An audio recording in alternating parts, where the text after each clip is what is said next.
তাহলে মোটামুটিভাবে আমরা জানতে পারলাম যে যে শব্দগুলো লিটারেল হইতেছে যার একটা সুনির্দিষ্ট ভ্যালু আছে, আর যার সুনির্দিষ্ট ভ্যালু আছে তার সে কি নেচারের ভ্যালু সেটাও আমরা ভ্যালু দেখে বলতে পারবো। আর সেই জন্য লিটারেল হচ্ছে ইন্টিজার হলে ইন্টিজার লিটারেল, স্ট্রিং হলে স্ট্রিং লিটারেল। তাকে যখন কোনো ভ্যারিয়েবলে অ্যাসাইন করি তখন সেই ভ্যারিয়েবলটার ডাটা টাইপ হয়ে যায় সেটার সাথে সম্পর্ক রেখে, যেমন ইন্টিজার লিটারেল অ্যাসাইন করলে হয়ে যাবে ইন্টিজার ডাটা টাইপ এরকম।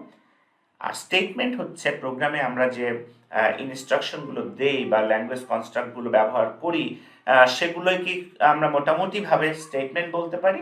আর এক্সপ্রেশন শব্দটা আমরা পাবো হলো যে যেগুলো কোনো একটা ভ্যালুতে ইভালুয়েট করা যাবে, কোনো না কোনো ভ্যালুতে ইভালুয়েট করে আনা যাবে, সে কোনো না কোনো একটা এক্সপ্রেশন।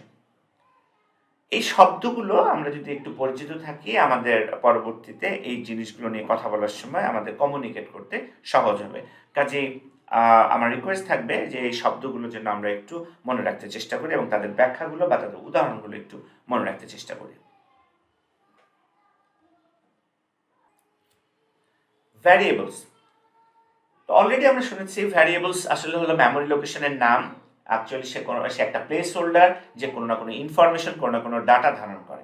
আমরা এই পর্যায়ে এসে মূলত আসলে শিখতে চেষ্টা করব ভ্যারিয়েবল কিভাবে ডিফাইন করা হয়। পিএইচপিতে ভ্যারিয়েবল ডিফাইন করার জন্য অলওয়েজ ডলার সাইন দিয়ে শুরু করতে হবে এবং তারপর একটা লেটার অথবা আন্ডারস্কোর থাকতে পারবে। আমি আবারও রিপিট করছি, লেটার অথবা আন্ডারস্কোর থাকতে পারবে, অন্য কোনো ধরনের ক্যারেক্টার থাকতে পারবে না। কেস সেন্সিটিভ হবে ভ্যারিয়েবলসগুলো এবং এই প্রথমে ডলার সাইন তারপর একটা লেটার অথবা আন্ডারস্কোরের পর আমি এক বা একাধিক নাম্বার অথবা character, alpha numeric character specially দিতে পারবো। আর ভ্যারিয়েবল লেখার ক্ষেত্রে, নাম দেওয়ার ক্ষেত্রে আমরা অলওয়েজ মনে রাখবো যে আমরা যেন একটা মিনিংফুল নাম দেই। ভ্যারিয়েবলের নাম আমরা A B C X Y Z যেন না দেই, এই অভ্যাস থেকে আমরা বের হয়ে আসি এবং আমরা সুন্দর নাম দেব। যদি আমার হয় যে কারো এইজ নিয়ে কথা বলছি তাহলে আমি ডলার এইজ বলতে পারি ভ্যারিয়েবলের নাম। যদি আমি কারো গ্রেড নিয়ে কথা বলি ডলার গ্রেড বলতে পারি। যদি আমি কোনো পার্সনের নাম নিয়ে কথা বলতে চাই তাহলে আমি ডলার নেম বলতে পারি। তো এই ধরনের মিনিংফুল ওয়ার্ড ব্যবহার করার মাধ্যমে আমরা ভ্যারিয়েবলকে ডিফাইন করতে চেষ্টা করব।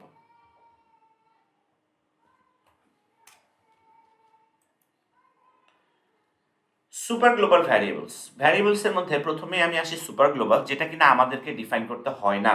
এগুলো সব লাইব্রেরি ভ্যারিয়েবলস, অর্থাৎ পিএইচপি ইনস্টলের সাথে সাথে এই ভ্যারিয়েবলসগুলো আমরা পেয়ে যাব। এই ভ্যারিয়েবলসগুলোর নাম একটু জেনে রাখি, dollar global, dollar server, request post ইত্যাদি। এবং এই প্রত্যেকটা নিয়ে আমরা আলাদা আলাদা করে বিভিন্ন সময় কাজ করবো, কাজে তখনই এগুলো জেনে যাব। এবার গ্লোবাল ভ্যারিয়েবল হচ্ছে কনসেপচুয়ালি এই মুহূর্তে একটু আলোচনা করে রাখতে চাই। আমরা এখনো ফাংশন শিখি নাই, কাজে আমরা ফাংশন কি জিনিস হয়তো পুরোপুরি বুঝবো না। ভ্যারিয়েবলের স্কোপ আমরা এখন অতটা ডিটেইলে আসবো না, তবে কনসেপচুয়াল পার্টটা একটু আমরা নিতে চেষ্টা করি এখন। যদি কোনো ভ্যারিয়েবল পিএইচপি স্ক্রিপ্টের শুরু থেকে শেষ পর্যন্ত অ্যাভেলেবল থাকে তাহলে সেটাই বেসিক্যালি গ্লোবাল ভ্যারিয়েবল। তো সাধারণত যদি কোনো ভ্যারিয়েবল আমি পিএইচপি স্ক্রিপ্টের শুরুতে সরাসরি ডিক্লেয়ার করি তাহলে তাকে ওই পিএইচপি স্ক্রিপ্টের যে কোনো জায়গা থেকেই কল করা যায়। কিন্তু আমি যদি কোনো ফাংশন ডিফাইন করি, সেই ফাংশনের ভেতরে যদি ওই ভ্যারিয়েবলটাকে পেতে হয় তাহলে আমার স্পেশাল কিওয়ার্ড ব্যবহার করে পেতে হবে। এখানটায় আমরা যদি এই এক্সাম্পলটা দেখি, এই এক্সাম্পলে লেখা হচ্ছে ফাংশন ফু গ্লোবাল ডলার বব। এই যে গ্লোবাল ডলার বব, আপনার মনে হতে পারে বব কোত্থেকে আসলো, তারপর বব ডু সামথিং কোথা থেকে আসলো। সেখানে বুঝাই যাচ্ছে গ্লোবাল, তার মানে এই কিওয়ার্ড গ্লোবাল দিয়ে বলা হচ্ছে যে পিএইচপি শোনো, তোমার পুরো স্ক্রিপ্টের কোথাও না কোথাও দেখো আমি একটা ডলার বব ডিফাইন করে রাখছি, সেই ববকে এখানে ধরে নিয়ে আসো, সেই বব থেকে ডু সামথিং এই ফাংশনের মধ্যে করো। এই যে ইনস্ট্রাকশনটা পিএইচপিকে আমি দিলাম, এই ইনস্ট্রাকশনটাই গ্লোবালের বেসিক কনসেপ্ট। যে আমরা কোনো একটা ভ্যারিয়েবল যেটা গ্লোবালি অ্যাভেলেবল আছে তাকে ফাংশনের মধ্যে আমি ব্যবহার করতে চাইতে পারি, কিন্তু মনে রাখতে হবে যে এটা ক্লিন কোডের অংশ। ক্লিন কোডে যতটুকু সম্ভব আমরা গ্লোবাল ভ্যারিয়েবলকে অ্যাভয়েড করতে চেষ্টা করব। তাহলে গ্লোবাল ভ্যারিয়েবলকে যদি অ্যাভয়েডই করতে চেষ্টা করি তাহলে একটা ভ্যারিয়েবলকে আমি ব্যবহার করতে চাইতে পারি না? ফর এক্সাম্পল আমার কোনো একটা ভ্যারিয়েবল অন্য কোনো কাজে অন্য একটা জায়গায় ডিফাইন করা হয়েছে, তাকে আমার আরেকটা জায়গায় প্রয়োজন, তখন কি আমি আবারও ওটা নিয়ে কাজ করব? না, সেটার জন্য এটা এভয়েড করার যে আমি গ্লোবালি ব্যবহার করব না, কিন্তু আবার এই ধরনের ভ্যারিয়েবলকেও আমি ব্যবহার করতে চাই, তার জন্য যে ফিলোসফিটা সেটা হচ্ছে ডিপেন্ডেন্সি ইনজেকশন। ডিপেন্ডেন্সি ইনজেকশন ফিলোসফিটা কি? এগেইন আমরা যেহেতু ভেরি ফাউন্ডেশন লেভেলে আছি, হয়তো এই ধরনের শব্দগুলো একটু কনফিউশন তৈরি করবে, একটু কমপ্লেক্সিটি আনবে, বাট আমি বলবো যে টেক ইট ভেরি সিম্পলি, এবং মনে রাখেন যে কিছু জিনিস আমরা পরে জানবো, তাতে কোনো সমস্যা নেই।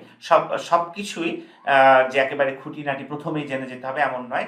আপনি পার্শাল নলেজ নিয়ে এগোতে পারবেন, এবং এগোতে এগোতে বাকি নলেজগুলো আপনার সামনে ডোর ওপেন হতে থাকবে, এবং আপনি ওগুলো সুন্দরভাবে বুঝে যাবেন।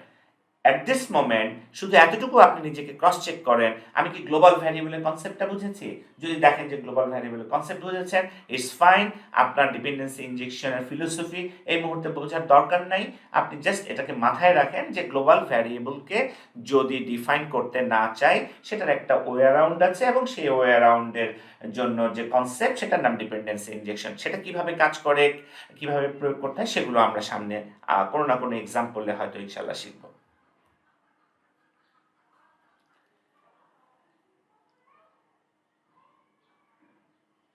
পিএইচপিতে ভ্যারিয়েবল অর্থাৎ accessing a variable dynamically by name একটা ইন্টারেস্টিং কনসেপ্ট, আমার কাছে ইন্টারেস্টিং লেগেছিল যখন আমি প্রথম দেখেছিলাম। সো যদি এখানে একটা ভ্যারিয়েবল হয়, ভ্যারিয়েবল নেম ফু, দেখেন খেয়াল করে, আমি আবারও বলছি, ডলার ভ্যারিয়েবল নেম ফু, অর্থাৎ ডলার ভ্যারিয়েবল নেম আমার একটা ভ্যারিয়েবলের নাম যার ভ্যালু হচ্ছে ফু, আবার ডলার ফু যার ভ্যালু হচ্ছে বার, ডলার ফু আরেকটা ভ্যারিয়েবল যার ভ্যালু হচ্ছে বার। এখন আমরা একটু এক্সাম্পলগুলো দেখি। যদি আমি ইকো ডলার ফু বলি, তখন সে কিন্তু আমাকে বার দিবে। কেন? কারণ এখানে ডলার ফু ইজ ইকুয়াল টু বার আছে, কাজে এখানে ইকো ডলার ফু বলে সে আমাকে বার প্রিন্ট করবে। আবার ইকো ডলার কার্লি ব্র্যাকেট, তার ভিতরে ডলার ভ্যারিয়েবল নেই, তাহলে ভেতরের ডলার ভ্যারিয়েবল নেম মানে কিন্তু আছে ফু, যেই ফু বসে গেল ডলার কার্লি ব্র্যাকেট ফু, যে কিনা তার মানে এগেইন ডলার ফু মিনস বার, কিংবা তার পরের লাইন। সো আমরা যদি একটু দেখি যে এই তিনটা স্টেটমেন্টই বেসিক্যালি ইকুইভ্যালেন্ট, এরা সবাই বার আউটপুটটা দিবে, এবং পিএইচপিতে এইভাবে ভ্যারিয়েবল অ্যাক্সেস করার উপায়টাকে বলা হয় dynamically by name, accessing a variable dynamically by name. তাহলে ভ্যারিয়েবলস বলা হয়, অর্থাৎ কিনা আমরা একটা ভ্যারিয়েবলের ভ্যালু যদি ওই নামে অন্য কোনো ভ্যারিয়েবল থাকে, তাকে আমরা এইভাবে অ্যাক্সেস করতে পারবো। আমরা একটা ভ্যারিয়েবলের নামের মধ্যে ভ্যারিয়েবলের ভিতরে একটা ফাংশন ডিফাইন করে রাখতে পারবো, একটা ফাংশনের নামকে রাখতে পারবো, পরবর্তীতে ওই ভ্যারিয়েবল দিয়ে ফাংশনকেও কল করতে পারবো। সো এখানে সেই ধরনের উদাহরণগুলো বলা হয়েছে, আমরা দেখে নেব। এবার ভ্যারিয়েবলের নেচার, যে ডিফল্ট ভ্যারিয়েবল যেটা কিনা ইনিশিয়ালাইজ করা হয় নাই, সেই ক্ষেত্রে অ্যাকচুয়ালি কি দেয়, আমরা নাল ডাটা টাইপ আলোচনার সময় বলছি যে পিএইচপিতে যদি কোনো ভ্যারিয়েবল আনসেট করা হয়, আনসেট একটা ফাংশন যেটা ভ্যারিয়েবলকে ডিলিট করার জন্য বা মেমোরি থেকে ওয়াইপ আউট করার জন্য বা তার ভ্যালুকে এমটি করার জন্য ব্যবহার করা হয়। তো এই আনসেট মেথড কিংবা আনরেফারেন্স যে ভ্যারিয়েবলটা ডিফাইন করা হয়নি, সেই ভ্যারিয়েবলকে যদি আমি কোথাও কল করতে চাই, সে বেসিক্যালি নাল দিবে। যেমন যদি আমার এমন একটা থাকে বুলিয়ান, তাহলে আসলে ফলস পাবো। যদি আমার সেটা স্ট্রিং পাই, তাহলে সেটা আলটিমেটলি, এখানে দেখতে পাচ্ছি আনসেট স্ট্রিং, তার সাথে ডট এবিসি যোগ করতেছি, তাহলে ডট এবিসি দিচ্ছি, কনকেট করছি। ডট একটা কনকেটিনেশন অপারেটর, যেটা আমরা অপারেটরের অংশে জানবো। ভার্ডাম, তখন সে শুধু এবিসি বলছে, অর্থাৎ নালের সাথে অ্যাড হয়ে সে যেটা ইভালুয়েট করতে পারে, সেই ভ্যালুটাই আমাকে দিচ্ছে। এখানে ইন্টিজার, ফ্লোট, অ্যারে সবগুলো নিয়ে একটু উদাহরণ আছে, আমরা করে দেখবো।